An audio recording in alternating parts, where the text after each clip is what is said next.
here we got a part for the MM83-316 inlet check valve.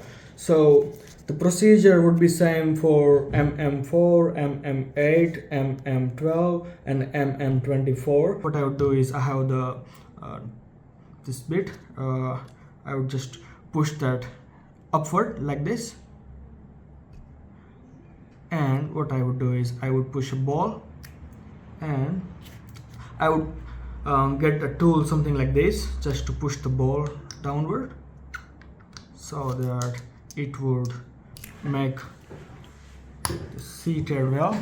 So basically the ring should be seated perfectly on the seat, and then what I would do is I just push the ball, and then ball retainer, I need a plier like this.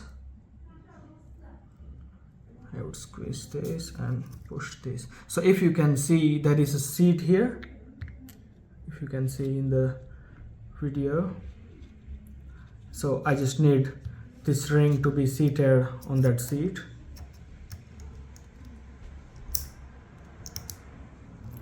You may need to do a little bit adjustments to make it seated. So this was the complete assembly of the check valve MM8-316.